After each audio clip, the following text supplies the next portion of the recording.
Bonjour à toutes et à tous, nous sommes très heureux de vous retrouver une fois de plus dans le cadre de cette semaine de prière. Vous êtes bien câblés sur la radio mondiale adventiste, station de Libreville. Je suis le pasteur Tony Oguma et je suis le coordinateur de cette semaine de prière. Sans plus tarder, je voudrais une fois de plus vous dire merci de nous permettre d'entrer chez vous par le moyen des ondes de la radio. Nous allons maintenant écouter notre texte base, le psaume 119, verset 105. Ta parole est une lampe à mes pieds et une lumière sur mon sentier. De la diffusion au baptême avec vous chaque jour. Ce soir, dans le cadre de notre semaine de prière qui a pour thème central le chemin du retour, nous avons deux personnalités qui partageront l'un la méditation de ce soir. C'est le pasteur Wora Emmanuel et l'autre, la sœur Boulingizita, qui va partager avec nous une histoire très intéressante. La méditation de ce soir a pour titre « Il a fait toutes choses belles » et l'histoire des enfants a pour titre « Un ménage du printemps pour ton cerveau ». Sans plus tarder, nous allons écouter notre chant thème avant d'écouter l'histoire des enfants.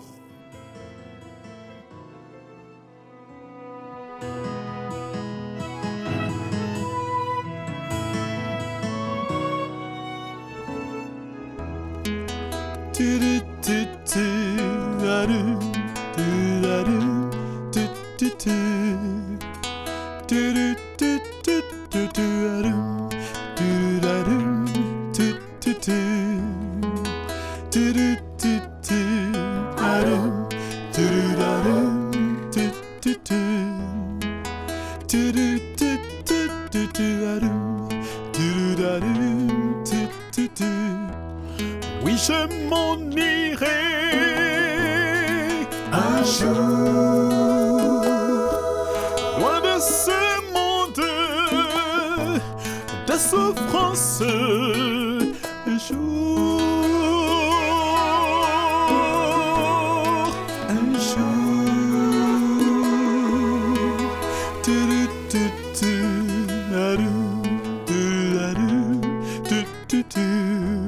Bonsoir sœur Zita. Bonsoir. Nous vous écoutons pour l'histoire des enfants. Bonjour les amis. La perle biblique de notre histoire de ce soir se trouve dans Colossiens 3, le verset 5, qui dit « Faites donc mourir tout ce qui est terrestre en vous, l'immoralité, l'impureté, les passions. » Alors que papa et maman appellent leurs enfants pour le culte du soir, ils remarquent que Raymond est encore sur son ordinateur. « Ray, tu as vu l'heure qu'il est ?» demande maman avec impatience. « On est tous en train de t'attendre. »« Ok, j'arrive, dit Raymond. » À la fin du culte, papa demande aux enfants de rester là. Il a quelque chose d'important à leur dire. « Alors Raymond, c'est quoi le problème ?» demande papa. « J'ai remarqué que tu passes beaucoup de temps sur ton ordi. Peut-être qu'il regarde des filles nues. » lance Johnny, sa petite sœur. Ces temps-ci, nos profs nous mettent en garde contre les dangers de la porno. Eh bien, Raymond et Johnny, parlons-en justement. Comme ça, vous comprendrez ce que c'est que la pornographie et pourquoi c'est dangereux pour nous. Premièrement, savez-vous ce que signifie la pornographie? Raymond et Johnny disent non de la tête en basculant leur tête.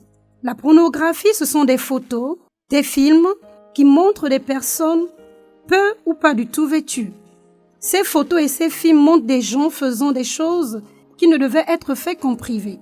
Et ils font cela pour avoir de l'argent. Et ces choses, lorsqu'ils les font, ce n'est pas de bonnes choses que nous devons regarder. C'est dégoûtant, dit Johnny. Savez-vous pourquoi la pornographie est dangereuse, demande papa.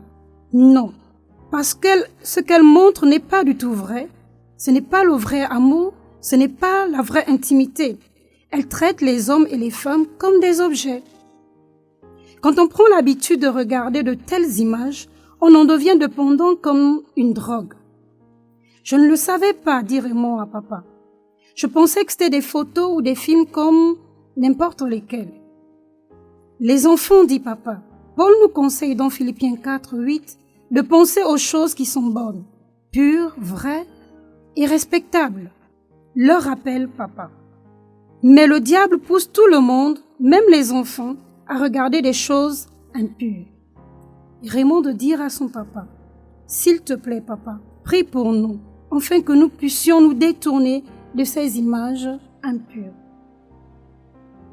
Merci beaucoup, sœur Zita, pour cette histoire. Je rappelle le titre de cette histoire, Un ménage du printemps pour ton cerveau. Nous espérons que les enfants ont bien écouté cette histoire et ont conclu, comme Paul l'a dit, s'il faut le paraphraser ainsi, la pornographie n'est pas du tout bonne pour votre vie spirituelle. Nous prions. Seigneur notre Dieu, nous voulons te dire infiniment merci pour ton amour et ta fidélité. Merci de préserver ces enfants contre les traits enflammés de la pornographie au nom de Jésus-Christ.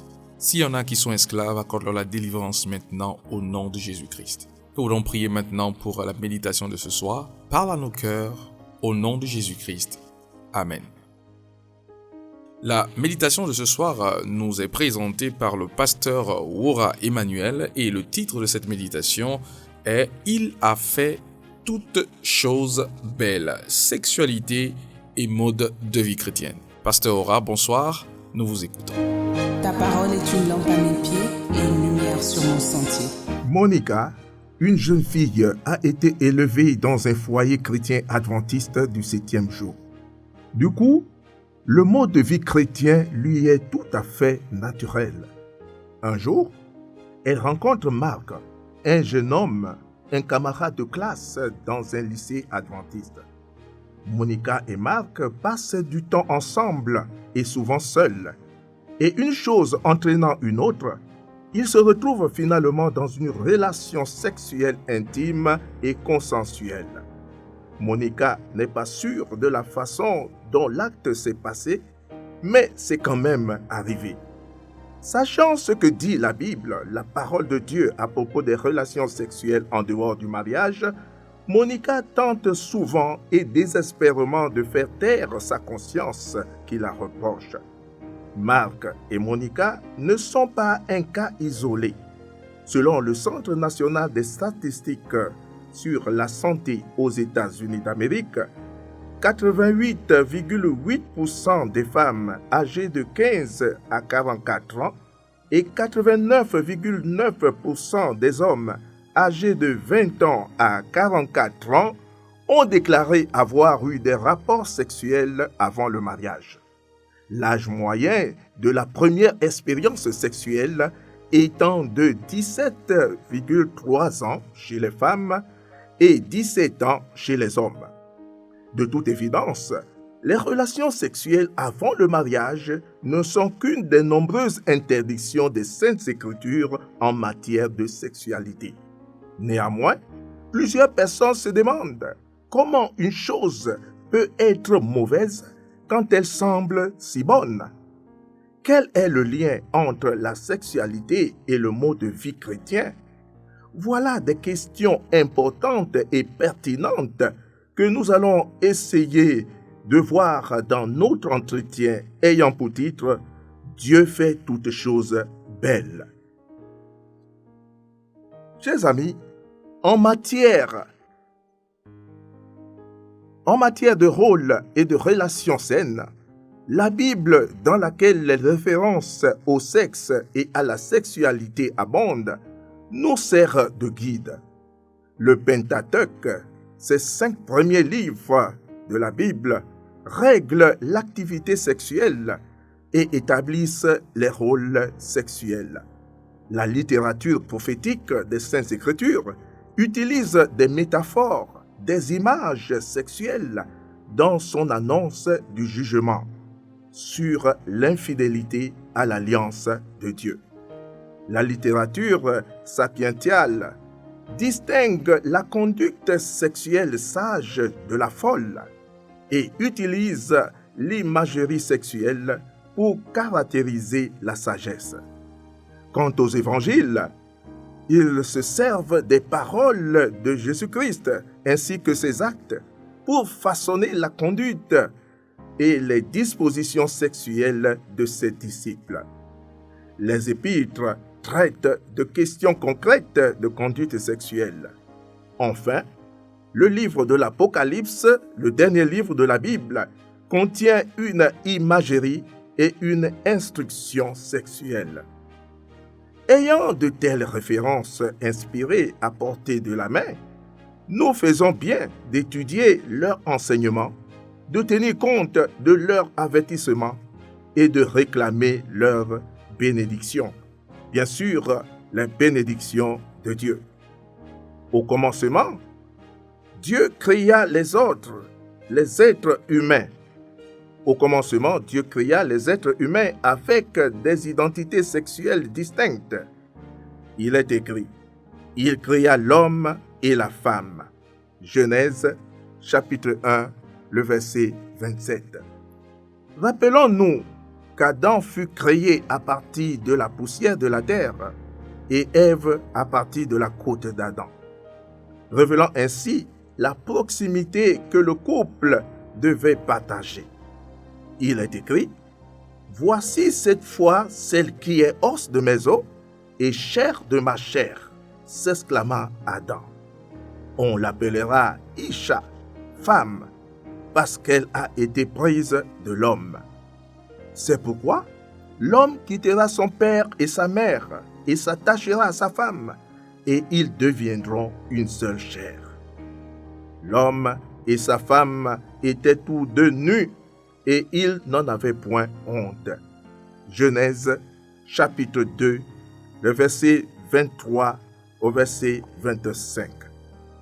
Remarquons qu'être une seule chair englobe la fusion du cœur et de l'esprit, ainsi que de l'âme de deux individus distincts. Cela comprend l'unité physique, mentale, émotionnelle et spirituelle, conformément à la nature globale de notre identité en tant qu'être humain. Jésus-Christ affirme que le mariage doit être l'union inséparable d'un homme et d'une femme. Matthieu, chapitre 19, versets 4 à 6. Cette union est destinée à procurer joie, plaisir, plénitude physique. Tout en parlant des joies de l'intimité conjugale, la Bible précise également les expressions erronées sur les individus et la société. Elle nous met en garde contre le comportement sexuel destructeur tels que la fornication, l'adultère, les intimités homosexuelles, l'inceste et la polygamie. Puisque ces comportements renversent le beau dessein divin pour la sexualité humaine, Dieu, dans son amour, nous avertit de ne pas nous y livrer.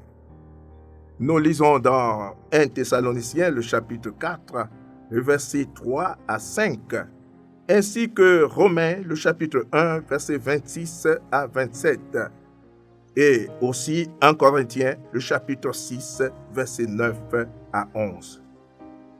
Chers amis, la sexualité est une partie intégrante et fondamentale de notre identité personnelle et la vie communautaire à l'époque biblique, comme elle l'est encore aujourd'hui.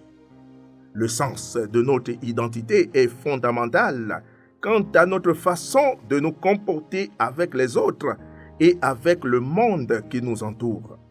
Les Saintes Écritures nous révèlent d'ailleurs clairement qui nous sommes et comment nous devons vivre. Dans le Jardin d'Éden, Dieu a donné à ses enfants deux caractéristiques identitaires, à savoir le sabbat, qui nous rappelle qu'il est notre Créateur et Seigneur, et notre identité qui est d'être créé mâle ou femelle à son image. La sexualité est quelque chose de sacré. Par conséquent, si on ne la respecte pas, si on la traite de façon banale, on se sentira diminué et lésé. En effet, l'usage inapproprié de la sexualité ou l'atteinte à celle-ci par quelqu'un d'autre devient à la fois offensant et préjudiciable parce que le sanctuaire intérieur de la vie a été piétiné. Oui, le mauvais usage de la sexualité entraîne des conséquences négatives et durables. C'est ce qui est arrivé à Marc et à Monica. Au cours de leur histoire d'amour passionné, un élan d'excitation et de plaisir sensuel a accompagné leur liaison amoureuse illicite. Mais plus tard, tenaillés par un sentiment de culpabilité, rongés de remords, de chagrin et de peine, ils sont allés chacun de son côté. Les cicatrices qui restaient ont affecté leur vie intérieure, endommagé leur perception de soi et leur relation avec les autres. Ce n'est que lorsqu'ils se sont repentis et sont revenus à Dieu qu'ils ont trouvé la guérison. L'histoire de David et de Bathsheba est un exemple biblique classique d'infidélité sexuelle. Nous lisons cette histoire dans 2 Samuel, le chapitre 11. Dieu avait béni David abondamment, de sorte que le royaume de celui-ci s'était renforcé. Malheureusement, la luxure, l'adultère et le meurtre plongèrent David dans un abîme de douleur dont il ne se remit jamais complètement, même s'il s'était profondément repenti et avait reçu le pardon de Dieu. Nous pouvons lire le psaume 51, juste le verset 32. À l'exemple de Joseph en Égypte, cela nous offre un contraste frappant, car David, confronté à une tentation presque irrésistible, Joseph, par contre, s'écria. Il est écrit, « Comment ferais-je un aussi grand mal et pécherais-je contre Dieu ?» Genèse chapitre 39, verset 9. Oui, l'intégrité de Joseph, sa conscience nette et sa confiance en Dieu l'ont aidé à traverser les jours sombres et à se diriger vers la lumière inexorablement et de l'honneur et de la réconciliation. L'intégrité de Joseph, sa conscience nette et sa confiance en Dieu l'ont aidé à traverser les jours sombres et à se diriger vers la lumière de l'exonération, de l'honneur et de la réconciliation. Oui, Dieu n'a jamais voulu que nous subissions les nombreuses conséquences négatives des relations sexuelles illicites et contre nature. Il nous prévient que même les pensées impures sont nuisibles. Matthieu chapitre 5, verset 28. Tout comme la pornographie dans toutes ses formes.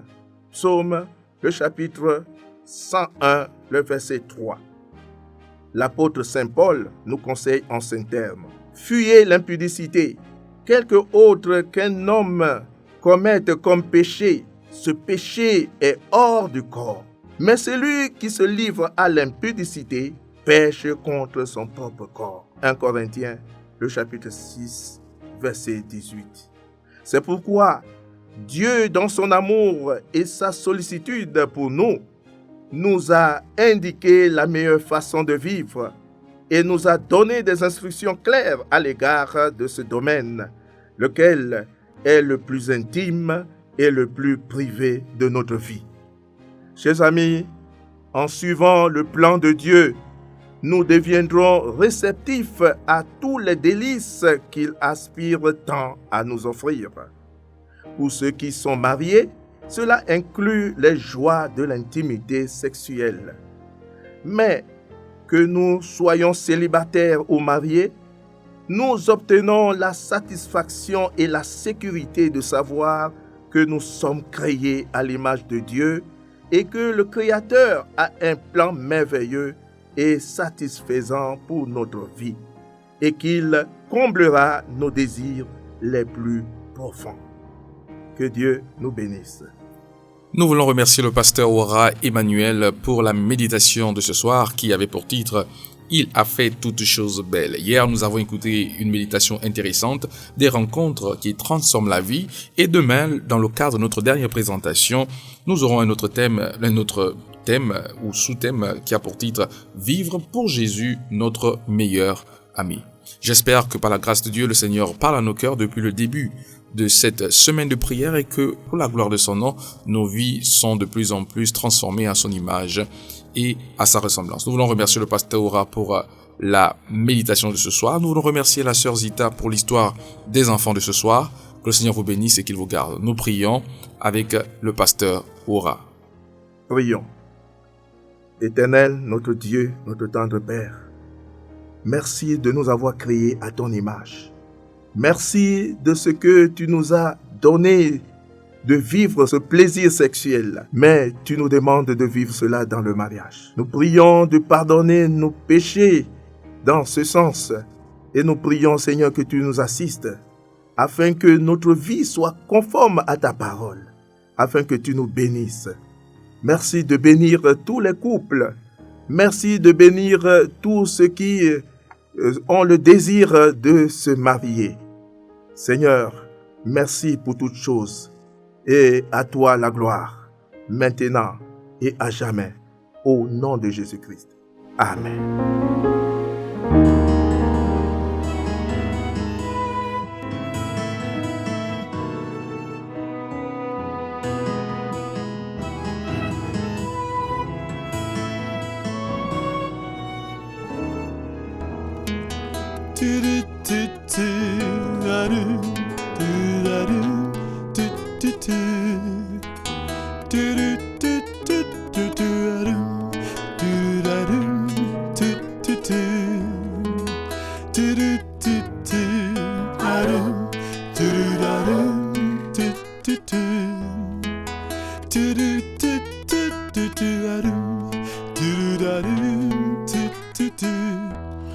Oui, je m'en irai un jour, loin de ce monde de souffrance. Un jour,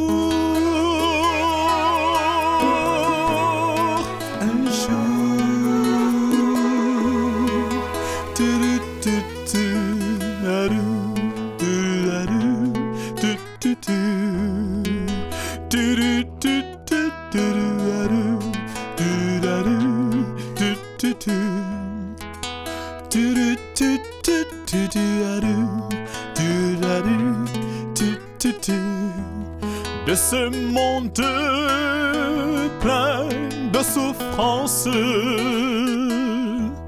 de ce monde plein d'hypocrisie, oui, je m'en irai un jour.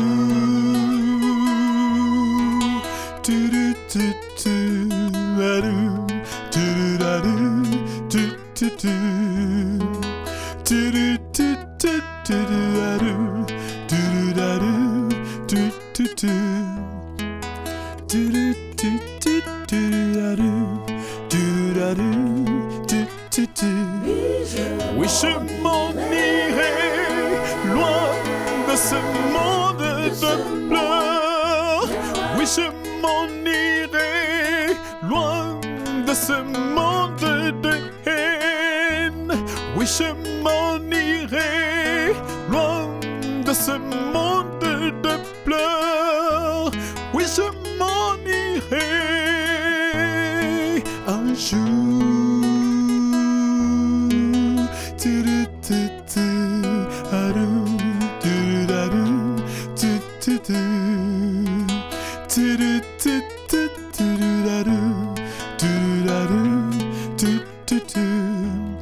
Ma famille a été brisée par ce monde de haine.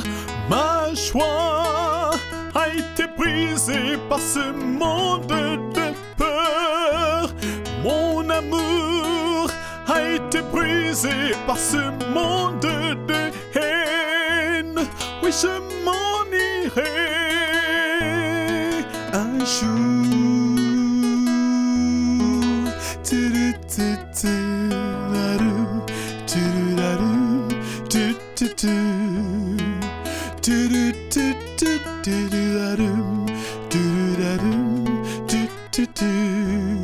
Oui, je m'en irai loin de ce monde de pleurs. Oui, je m'en irai loin de ce monde de haine. Oui, je m'en irai loin de ce monde de pleurs. Oui, je m'en irai.